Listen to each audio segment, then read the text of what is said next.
Thank you, Chloe, for the time. No worries. I wanted to say, just like you mentioned off camera, but again, so much respect for you. So much respect. I have spent hours researching this referendum, and you come up a lot in debates, and you face people like Mike, Duncan, and Paula, and I think you made the term famous, boomers. Oh mate, yeah. You did. It's a frame of mind. I mean, so funnily enough, I learnt about that because I was hanging out with my little brother who's 13 the weekend before I was in Parliament and debating the zero carbon bill, which is a bill to get us towards carbon neutrality by 2050, by the by. And I was talking about how younger people are going to be disproportionately impacted by the decisions that are made right now, and was talking about my age and how, you know, there were not all too many people in Parliament under the age of 30 or 40. Well, from my understanding, you're the youngest in Parliament in 45 years? I am, yeah, since Marilyn Waring. And I was being heckled about my age by the former leader of the National Party.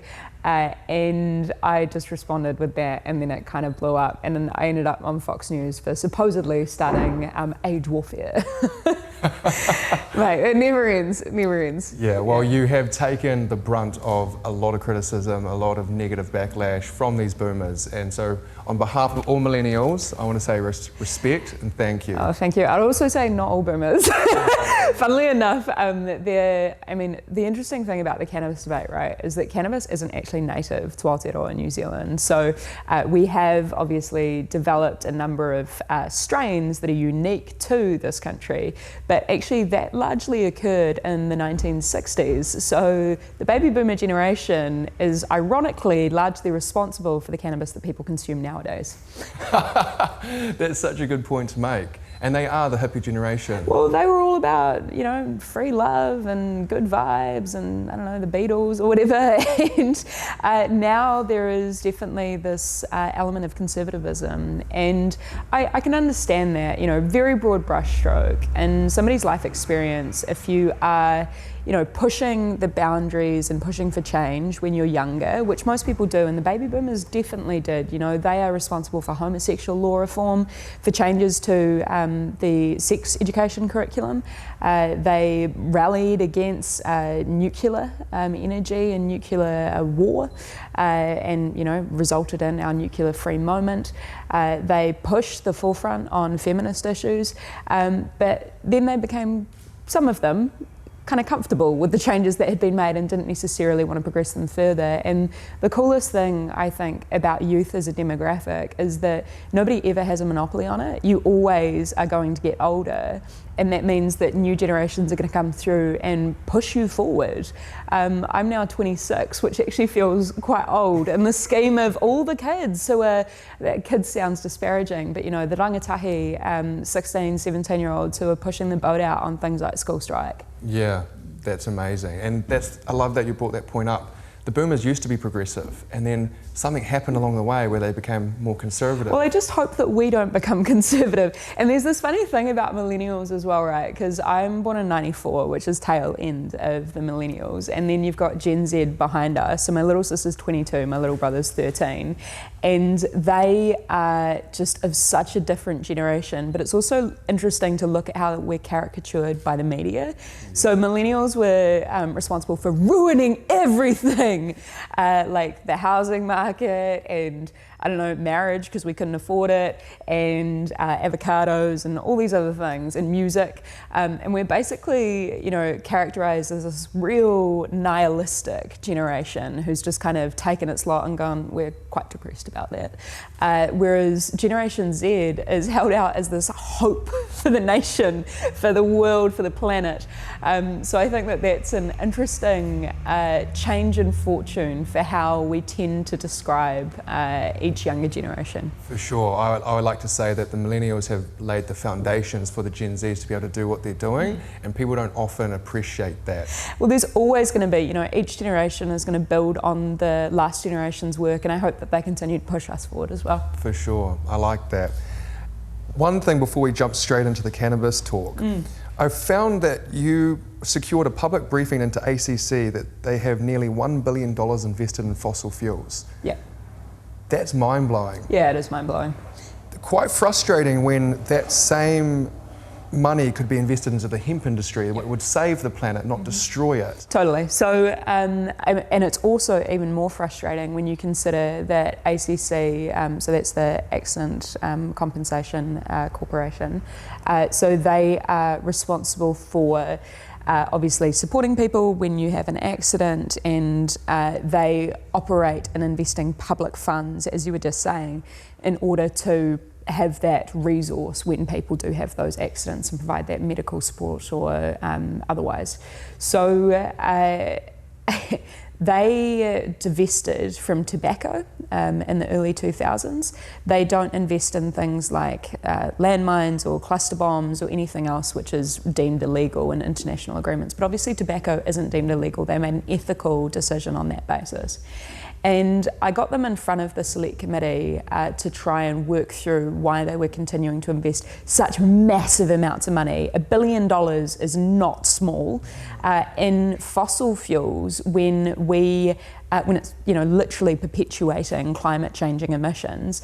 When New Zealand had just been pushing through emissions trading scheme reform, when we had worked through and got cross-party consensus on the zero carbon bill, and their response was just kind of, oh well, people still use fuel, and I'm like, but that's kind of the point. If you invest in something, then people keep using it, and you have the opportunity as a massive public entity and a responsibility actually to shift the market. And I kind of got them in the hot seat to say, don't you guys think that even if you don't have the full financial ability to create a market, you have huge sway to influence it, particularly in a country as small as Aotearoa? And they just kind of squirmed a little bit, but the public pressure that we managed to get off the back of that, and I really need to shout out as well to the campaigning that's been going on for years from the likes of 350 and fossil-free networks across the country. We managed to get them to put in place a plan to finally start divesting, and that kind of to me indicates how people power and cultural change is always what influences political change. And I'll tell you one thing, like having experienced politicians and public officials up close, most reserved and risk-averse group of people you'll ever meet. And I can kind of understand that in terms of not wanting to screw it up. Lose their jobs, they lose their income, their but privilege. Also if you do the wrong thing, that has massive flow-on effects, right? If you're changing a system and you aren't doing it well, then you end up impacting a lot of people's lives detrimentally. But the flip side of the coin is that you're in a position of power and upholding a system that you know is harming a lot of people or not working particularly well for a lot of people, and you also know the evidence that would work to change that. The evidence doesn't come with the same level of risks as your hot takes and reckons. So that's kind of been my attempt at challenging Parliament and political institutions, is just like, what are you doing here?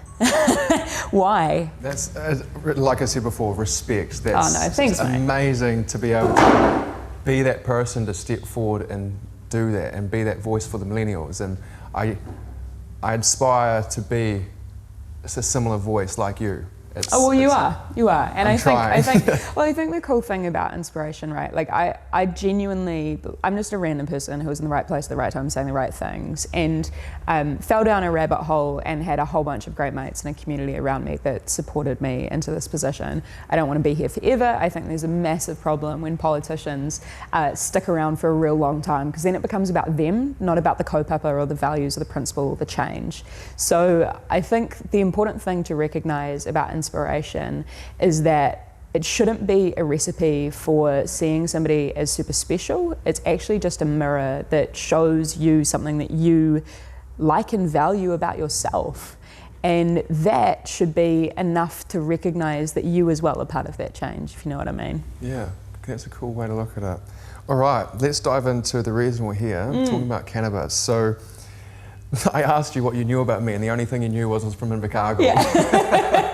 I had a briefing in my emails, and it's kind of that thing, right, where I'm just between ping, all these things, and I was like, okay, what do I need to know about this guy? Cool, and Invercargill stuck out. So there we are. So I can speak for the South. Yeah. buying cannabis at 15 was very easy. Yeah. It was very available, and I put myself in a lot of risky situations to get that cannabis. You're Auckland raised. Was cannabis available as you were growing up? Freely. And I mean, I think I talk about the stats a lot because it just helps to give people an indication of the scale. But we have some of the best data in the world in this country from the Dunedin and Christchurch longitudinal studies on the impacts of cannabis on developing brains, but also the exposure to it. So 80% of New Zealanders will use cannabis by the time they're 21 years old, and most of them will be exposed to it while they're at high school. So for me, growing up and around central Auckland in particular, cannabis culture was rife. And for anybody who says, you know, the kind of gateway hypothesis, which has been massively debunked by scientists and experts and those in public health and addiction and mental health, the only gateway is the black market. You know, if you tap into that because your dealer, you know, has other stuff, let go, then, you know, and also if you were raised with this education, in inverted commas, that, you know, if you touch this, you will get pregnant and you will die, then as soon as you do touch it and that doesn't happen, then you end up with a far more risk-inclined approach to the world, kind of going, well, they were lying about that, what else are they lying about? And that's another real key part, I think, of the social danger that we perpetuate, is not being upfront about the reality of the harms, but also how, you know, this is how you consume XYZ safely if you are going to choose to do that. That's a very good point. The kids being told something and then they finding out that it's not true makes them question everything else. Yep. And there are things that are harmful, but they're going to now start to experiment because they're like, well, you lied to me. Yeah, totally. And I have to find out the truth myself. And I think there's actually probably a really good parallel to the experience with sex education. So sex education, you know, back in the day used to be all abstinence based. It's, you know, don't have sex because it's bad and immoral and all these other things. And then younger people did end up having sex, and there wasn't the information around the potential harms, obviously transmissions of STIs, but also the potential for teen pregnancy and unhealthy relationships, how to say yes or no, things around consent. And you know, we found through evidence, but also anecdotal experience, that simply teaching people abstinence, just say no, does not work. It actually results in far more harmful and risky behaviour. If you inform people about the risks, then they are educated to make those decisions for themselves, but they don't feel as though they're compelled by simply being told. And I think particularly younger people looking at the world and trying to find their place in it are not particularly inclined to trust authority. So why would you give them more reasons not to by lying to them? And that's a really dangerous slope to go down. We have this whole demographic of people, 400,000 New Zealanders, that have an issue with the police because they're doing something considered illegal. Yeah, but 400,000 people aren't being arrested, and I think this is one of the things that helps to uphold that mythology, right? So I was talking about how 80% of New Zealanders will try it. 80% of New Zealanders don't have convictions. But for some reason, you know, and you're talking about the other folks who I have been face to face with in interviews or whatever, they'll often say, oh, but you know, no one's being convicted for cannabis, no one's going to prison for it. And sure, you know, there's only a handful of people who are going to prison for cannabis sold, but even if one person goes to prison for something you also did, do you not feel morally and ethically like perhaps you're a bad person for upholding that rule that's being disproportionately applied to already marginalised communities? 100%. But then on top of that, you know, the Prime Minister Chief Science Advisor's report, 1,300 Māori are convicted annually for cannabis-related offences. Sure, it doesn't always land people in prison, but that impacts people's ability to get jobs, impacts people's ability to travel, impacts people's ability to get scholarships and get education. All of those things end up in a lack of privilege compounding. Yeah, so that leads me on to the question then, has prohibition worked at all? God, no. No, and I mean, you only have to look at the experience of prohibition in the 1910s and 20s in the United States of alcohol. And what happened is you had this experience of alcohol going underground, all of a sudden becoming controlled by primarily Irish and Italian American gangs. And they then effectively had, and this is what some people who've been studying prohibitionism have said, you have the war for being the turf war of all of these gangs trying to figure out who they're going to sell to and what their supply chains are, and obviously trying to control as much of a patch as possible. And then you have the war against, which is obviously the cops then trying to beat this back. When you have that kind of dynamic playing out, you end up with what someone like Johan Hari, who's a journalist who studied this deeply, calls the blood price, being that when a substance becomes more dangerous to sell, it ends up being more expensive, but also possibly more potent. So you ended up with alcohol that was so potent that sometimes people would be blinded by drinking it. It was, cut with all kinds of other toxins, poured into the mixture, which is similar to other underground substances. And you also ended up with other more harmful substances on display when you went to go and purchase this illicit alcohol. And on top of that, all of the money, the profit, because people were still purchasing it, and again, Prime Minister Chief Science Advisor's independent report said prohibition is demonstrably not working to stop people from using cannabis. It, if anything, is only perpetuating and increasing the harm associated to it. So it is not at all a barrier to access. Is that you end up funneling profit into further potential organised criminality or violence or otherwise.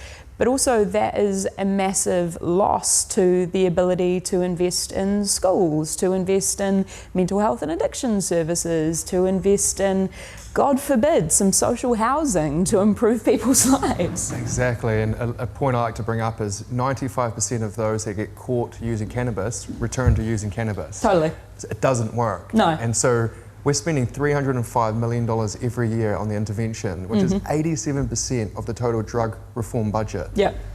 That's insane. It's staggering. It's staggering. People don't truly understand that. Yeah. That is ridiculous. Yep. But then you think about even if you just removed that and invested that into something better, we'd have a much better society. But then you think about the potential for revenue raising, obviously, when you have a legalised and controlled market. And I think this is the other thing that really gets me about it, right? Speaking to folks who are opposed to cannabis legalisation, think that we're having a debate about whether cannabis should exist. Like, I'm sorry, folks, but cannabis exists, and also all of the harm that people seem so intent on citing when they talk about why we shouldn't legalise cannabis has actually occurred under cannabis prohibition.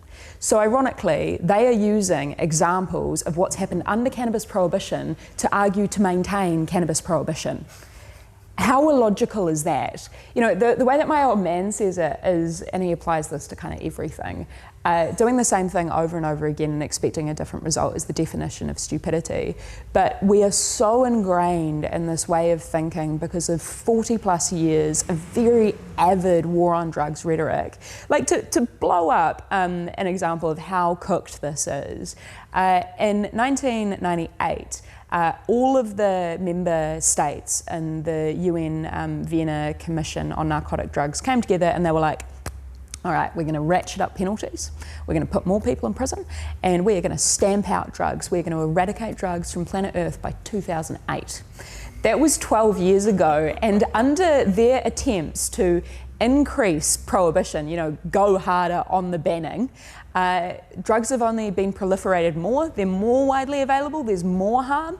I was at the UN Commission on Narcotic Drugs in Vienna in 2018, which was 10 years after that 2008 timeline, and you had country after country going up and presenting and going, we got more people in prison, we have more associated drug deaths, we have families being torn apart, we're spending more money on all of this, we have to keep doing more of what we've been doing and do it harder. And I'm like, where do you find the space for self-reflection? But that, I think, is the problem, is the Kool-Aid is just so intoxicating for some. Maybe that's the drug that they're all on. I don't know. Sure. Well, speaking of being on drugs, You don't actually use cannabis yourself, do you? No, I have used it in the past though, and that's the other thing that I'll call politicians out on being hypocrites with, is you have most politicians on the public record, particularly when Backbenchers was on TV, Wallace Chapman would ask, have you used cannabis? And everyone would always go, oh, back in the mists of time, back in my university days, or the old classic, didn't agree with me. But it's like, you're still now responsible for upholding a law that penalises people for doing exactly the same thing that you did. Exactly. But you're in charge of the law.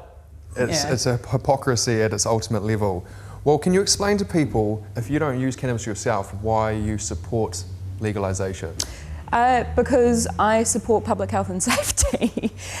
Fundamentally, I think it's really important to recognise that this referendum actually isn't about cannabis, because we're not inventing cannabis. Cannabis exists. It is about how we interact with cannabis. So the classic kind of debate that I end up being wound up in is the harms that cannabis can cause. And the thing is, cannabis, like any substance, whether it's tobacco or alcohol, can cause harm.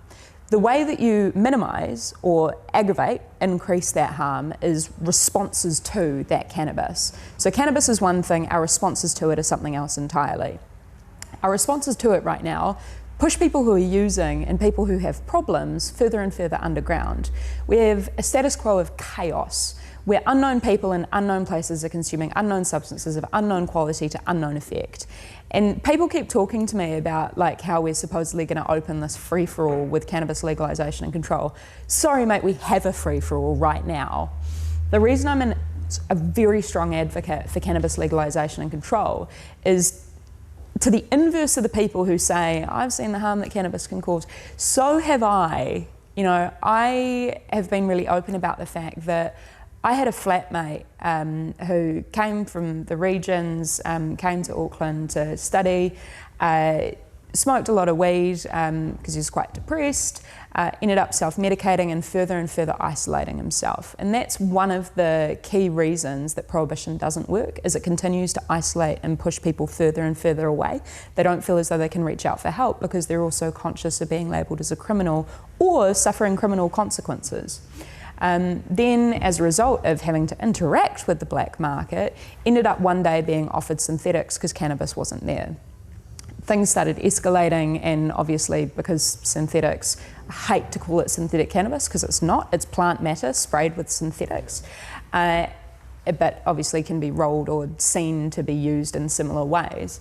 He then ended up going home for the holidays, and we got a call from his parents and he had taken his life. And absolutely devastating. And that's one of the things that really angers me when I hear from people telling me that I simply don't have the life experience to talk about this stuff. First and foremost, evidence is really critical in how we approach these problems. And I think everybody would agree that if politicians actually listen to the experts as opposed to coming in with their hot takes and reckons and they're moralising and high-horsing all the time, the world would be a much better place. But secondly, how dare you look at somebody and say you don't have the ability to engage in this debate because I'm reckoning based on how you look that you don't have any valuable input here. Sure, I'm 26 years old, I don't have kids, but I've seen the harm that prohibition can cause. It wasn't cannabis that took the life of my flatmate. I genuinely believe that if there hadn't been those barriers of prohibition, which continued to push him further and further down the rabbit hole, but also created all the more harm, not just in the folks that he ended up associating with, but the harsher substances that were foisted upon him, then we would have been in a much better place and he would be receiving the help that he needs right now. So that's the kind of personal side of things, but then the other is just, mate, facts. I mean, it's the same with like climate change, right? You wouldn't trust Rog down the pub to, fix your broken arm. Why are you taking his word for gospel on climate change and the best approach to cannabis? Yeah. So I actually have, I can relate a lot. So a year ago last week, one of my best friends took his own life. Mate. And it rocked my world. It rocked everything and made me question absolutely everything. And it was a very similar story. He pushed into the shadows, started using substance because he was struggling, and I think that's a really key point to make. Yeah. Correlation does not mean causation, and a lot of these people are saying cannabis is causing depression. No, people with depression use cannabis because it helps with their symptoms. And that's what he was doing, but then he started going down the rabbit hole of, it went from cannabis, next the dealer's giving him cocaine, he's giving him pharmaceuticals, opioids, and he unfortunately took his own life as well. And so I'm on this journey ever since then to raise awareness around the fact that we need to be able to talk about these issues and talk about substance use and take away the shadows, especially parents and teachers, because if he had the opportunity to reach out and ask for help at any point and not feel like a criminal and not feel like he's going to be judged, he would still be here. But he, from Invercargill as well, had that southern mentality, man up, get over it, you don't feel anything. And I think prohibition and the toxic masculine culture is what killed him. And mate, I'm really sorry. There's, I think, as you say, a real importance in discussing these experiences, because otherwise people jump to very stark conclusions and go, oh, it was the drugs that killed him, therefore we need to punish those drugs harder. And it's like, actually, if you look at the responses and the circumstances that our mates were in at that point in time, then you very clearly start to see that it's a bit more complex than that. And I just want to unpack that connection between mental health and addiction, because I think it's really important, because you have people like Family First, you know, the conservative lobby group who have stood against same-sex marriage and women's safe legal access to abortion and a whole raft of other changes to law which ultimately makes society a better and fairer and more just place. But they're also obviously running this Say No to Dope campaign. Funny thing about that is that, you know, they're not saying no to dope, they're saying yes to prohibition, where dope is readily accessible.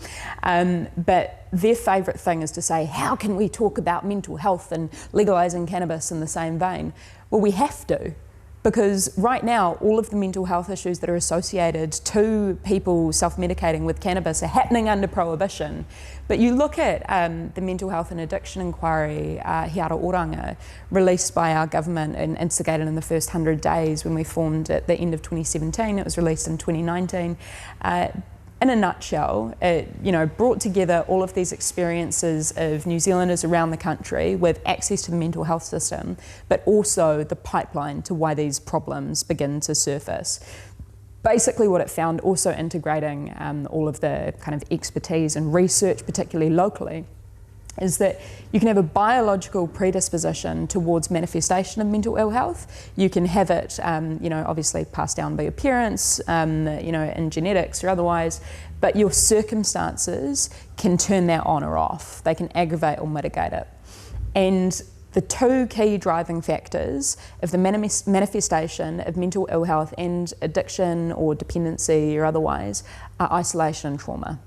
And right now, we have an approach to substances, whether they're cannabis or, you know, any other illicit substance, that goes, hey, well, we're going to further isolate and traumatise you. And we're like, oh, why are people continuing to fall down this rabbit hole when we're just punishing them for doing the thing? Why is it making them do the thing more?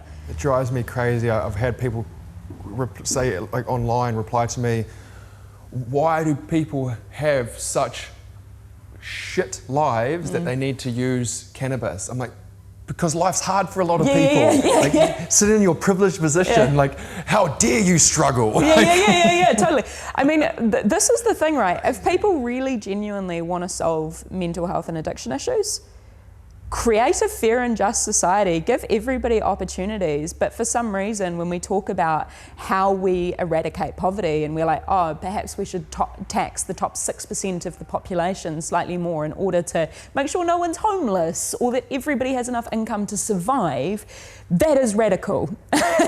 And I mean, if you actually want to talk about solving mental health in this country, it is about opportunity, it's about community, it's about moving away from this deeply individualistic, rather ego-driven and narcissistic way of looking at the world.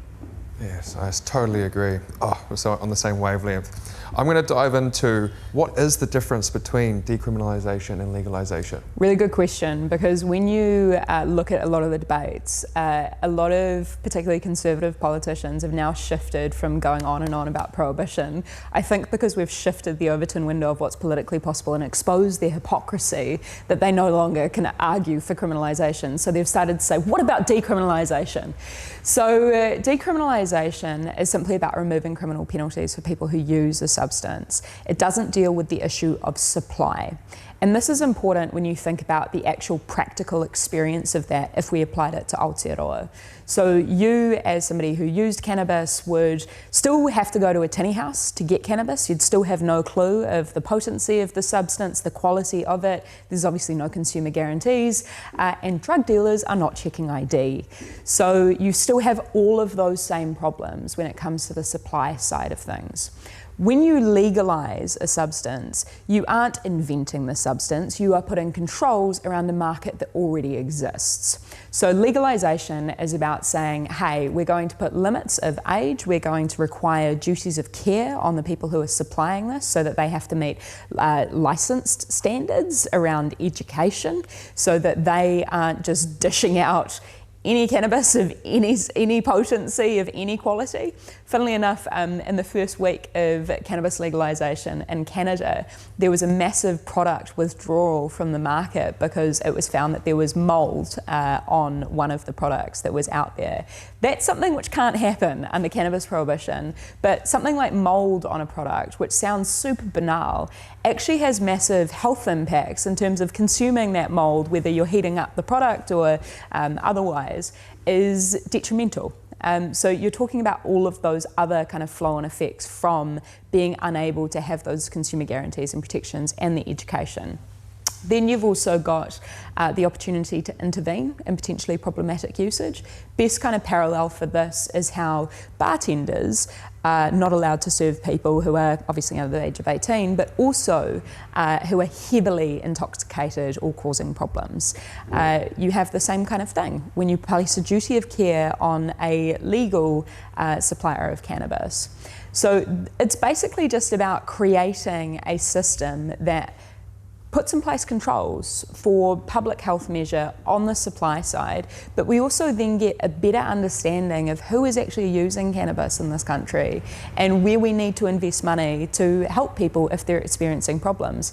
And also, hey presto, adults who want to decide between alcohol or cannabis get to make informed, educated decisions about what they're putting into their body. Exactly, and you know, I would bring up the point, people can't even remember the last time someone went and bought moonshine from a gang member because it was cheaper than the, you know, if I came around with my homebrew, you might give it a taste, but you're going to go back to drinking your Heineken. Oh, totally. And everyone thinks, it's going to be available everywhere. Yeah. My mate's going to have it everywhere. Well, your mate's not going to actually have very good quality. But your mate already has it everywhere. And this is the thing, right? I mean, if you so talking about the Canadian experience, which is somewhat similar to ours, although Canada didn't do a particularly good job of consulting with its Indigenous population, and that's caused massive flow-on effects. Troubles with reservations and who can use there, etc. We've done a whole lot better job, definitely not as good as we could have done, and that's because I was only one party around the negotiating table, but we have really attempted to, so on Canada, Canada in the first 12 months of legalisation experienced a 65, I believe off the top of my head it might have been 67% shift of people purchasing from the black market, 67% started purchasing from the legal market. That is a massive change. I mean, 67% of people are purchasing now from legal, qualified, regulated sources. Of course, there's still that 34, 33% of people who are getting from the black market, but you now can track that. And you now have the opportunity to figure out how to shift that and how to make changes. And people somehow use this as an argument for retaining the status quo, where 100% of people are getting from the black market. And the frustrating thing I find is, because I've spent a lot of time in America, my documentary is in America, They keep referring to the American black market like it's going to happen here. Yeah. No, the American black market is happening because other states are still illegal. Exactly. So you can drive it across country. We cannot do that in New Zealand. We're an island. It's going to be so much more controlled. Absolutely. But they keep referencing it, and it drives me a little bit crazy. Well, this is the thing, mate. I've found that the debate typically isn't actually one on logic or on rationale or on evidence. It is largely based on fear, obfuscation and doubt. So holding the line on that evidence and those values is really critical. Well, let's talk about the 75 plus age bracket, because only 27% of them are supporting the bill. How do we approach our grandparents about this topic? I think the first thing that you could ask them is whether they've used cannabis. If they have, then there's a pretty good insight into whether they are happy with the idea that other people are going to be penalised for doing the same thing that they did. Another way to approach it is to ask them if they would be happy for you to be jailed if you were arrested with using cannabis. I think, one thing that I've asked at a number of different public meetings is whether people are okay with the idea that people may be arrested and convicted with using cannabis. Next to nobody says yes. Everybody is pretty much on board with the idea of decriminalisation, but there is a real cognitive dissonance around the jump to legalisation. So if you manage to go, okay, you're comfortable with people being arrested and convicted of cannabis, they are pretty much always going to say no, because they also know that this is very disproportionately applied. The next question has to be, well, okay, are you happy with people therefore then getting their cannabis from tinny houses from the black market? At which point they'll say, oh, well, they just shouldn't be getting cannabis. But it's like, but you've just said that it's okay for people to, you're not going to arrest them. So what's your solution? Because right now you're forcing people to go to tinny houses if they want to engage in getting cannabis. So helping them step through that process and recognise the alternatives, and that this is the only way. All of the harm that they talk about is happening right now under the status quo that they are seeking to perpetuate. And just allowing them to talk through that stuff. What I've found with most people, particularly who fancy themselves really conservative, is that they just haven't had the opportunity to actually work through this stuff in their mind. So continue asking people why. Why are you happy with the way that things are? Why are you happy upholding this system that has created all of this harm that you're talking about as a reason as to why we shouldn't change? And slowly but surely, if you do invest that time, most people come around. I do find it difficult that the older voters get most of their information from these opinionated talk shows that we were talking about before, the Mike Hoskins, the Duncan Garners. Yep. How do we combat this? Is there any way where you can direct people to get valuable information that they can then use in these discussions with their grandparents? Massively. I mean, first thing is obviously the mahi that you're doing, so ka pai on that. I think that seeking out, if you want legit sources of information, because talkback radio hosts are not. They are opinionated talking heads, and that's their job. Their job is to stir up controversy and get the phone lines buzzing. They are not evidence basers. So refer people to the government site referendums.govt.nz. There you'll actually find the 170 odd page bill that I was part of negotiating. Actually read the damn bill. Read the damn bill if you want to understand what's actually being proposed here. Most people have got all of these reckons but haven't read the bill and what it's planning to do, which is take control of an already existing market which is causing harm. And just to put it out there, there's a summary of people put off by the 170 pages. There is a summary. There are bullet points. And then I'd recommend going to Health Not Handcuffs, which is a brilliant kind of group of NGOs who've come together to try and communicate to people the importance of this referendum and the opportunities for change in public health and mental health and servicing people with addiction that's presented by legalisation and control. I would also highly recommend, it doesn't tell you how to vote, but it is an independent source on all of the up-to-date research on the impacts of cannabis on developing brains in particular, but also our current regulatory and legal responses to it. That's the Prime Minister Chief Science Advisor's report. So just Google PMCSA cannabis. And that is hugely informative, and it's also a really good place to direct particularly older people or parents who may have hesitancy towards engaging in this conversation because they think it's about inventing cannabis. I mean, anyway, we've already addressed that. I also think that the Vote Yes campaign being run by Normal is involved in it, but it's basically just a collaboration of, again, a bunch of kind of grassroots organisations. So there's a lot of stuff out there for people if you want to look into third-party or independent sources of information. Talkback radio hosts ain't the one. No, and they are more than frustrating. I do want to bring up one point for a lot of the regular users out there. I'm not afraid to admit I have been a regular user in my past. Yep. I've had 2 hip surgeries and left with constant pain every single day. I used to take pharmaceuticals and then I had a very negative adverse reaction. Yep. So I started looking into cannabis and that's how my journey began. Yep. We find that a lot of the harms that have been associated to cannabis are exaggerated. Yep. The intoxication of cannabis has been associated to the intoxication of alcohol when it's not even near close. And people who have only tried cannabis once or twice and they have no tolerance and they have this intense experience think, oh my God, this is going to destroy people. But in reality, your tolerance builds up very quickly and you can actually take larger quantities of high concentrate cannabis to help with pain and not have it adversely affect your life. How do we go about addressing the harms of cannabis without actually fueling the conservatives' argument? Yeah, that's a really good question. Well, I think it's really important to recognise the history of the war on drugs pertaining to this. So Richard Nixon was the president in the States who's largely responsible for really driving this narrative and this rhetoric. And one of his advisors at the time is now on record in an interview after the fact where he stated, you know, we knew we were lying about the drugs, I'm paraphrasing here, but the reason that we kind of pushed this prohibitionist narrative is because, you know, we wanted to stop the anti-war left and the hippies and black communities who were pushing for civil rights.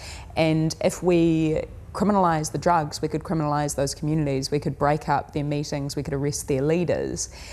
And that is the thing, associating people to something that you are able to bash on the daily news night after night after night means that you can begin to create these very harmful stereotypes, which I think you're speaking to.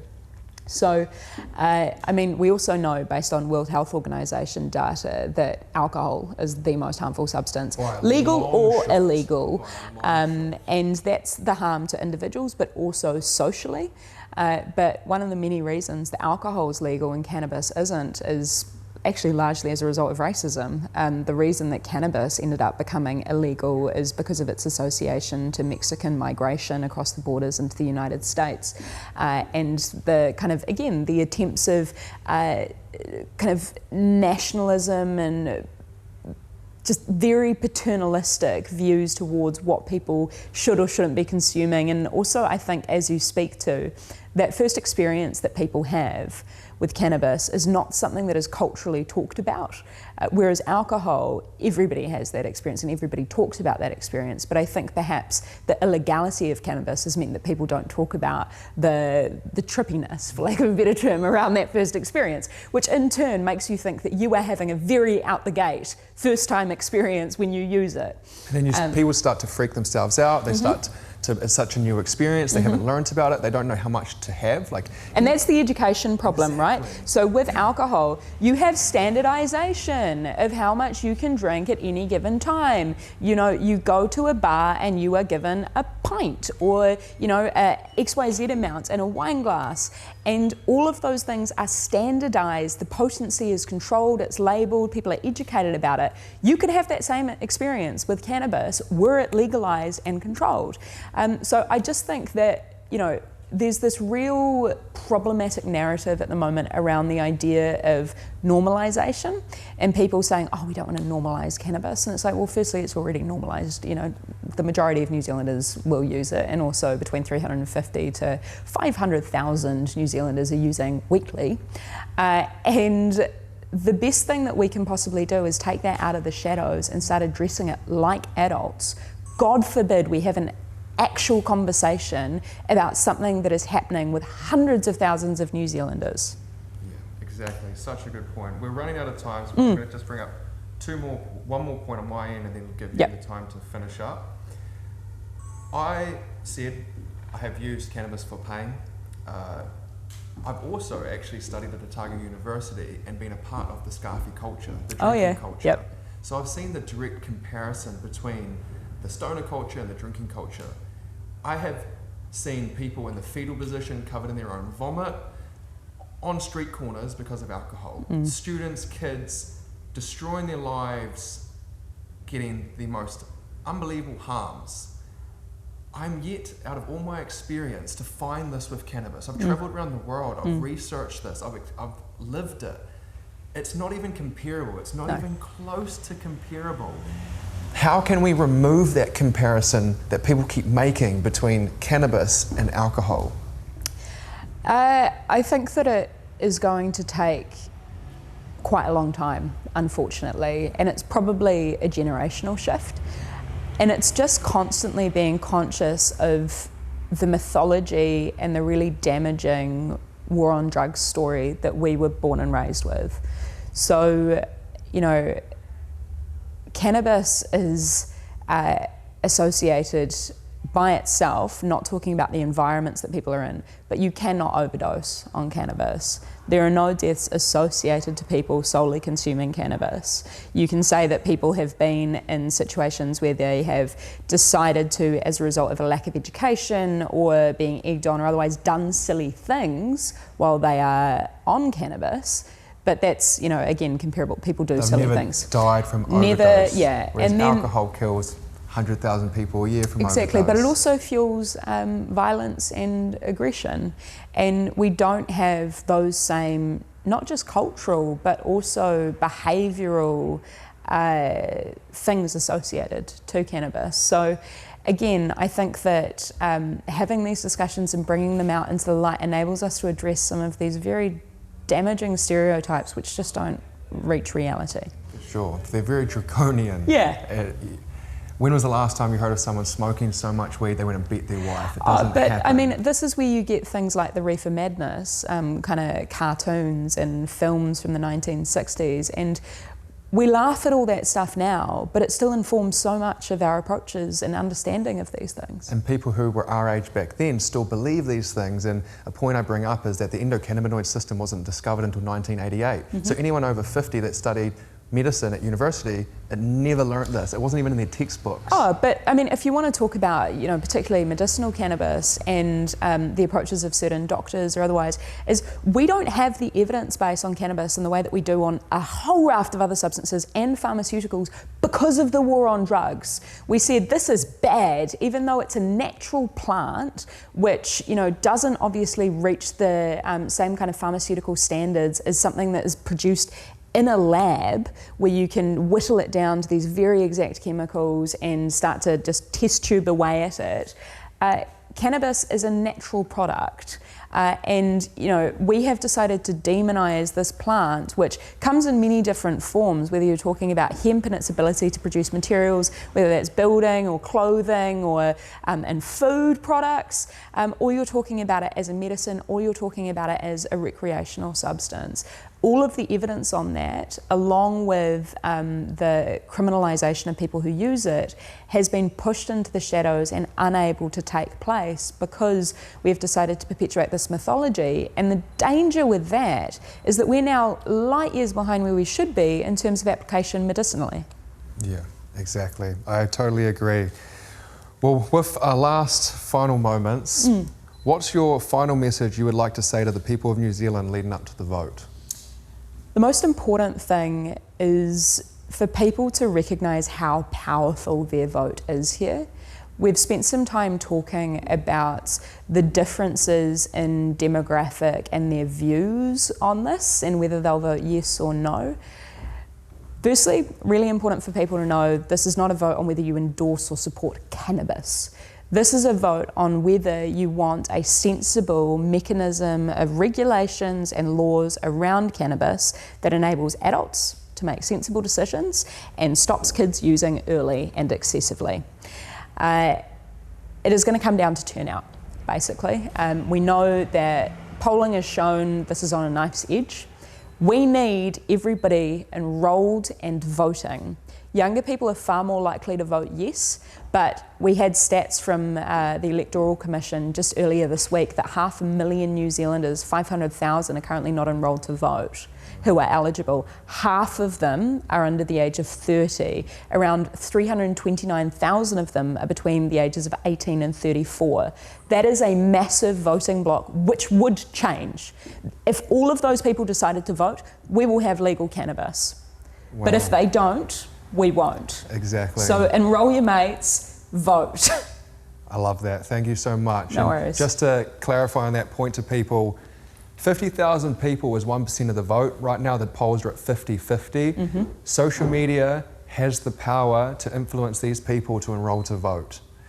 Please share, like, comment, start this conversation. Go talk to your grandparents, go talk to your friends, your colleagues. Don't be scared. You need to have an informed vote on something that's going to affect millions of people. Thank you, Chlöe. I appreciate your time. Mate. You're an absolute legend. I'm really not. All the people who vote are legends. Thank you. Sweet as. Thanks, bro.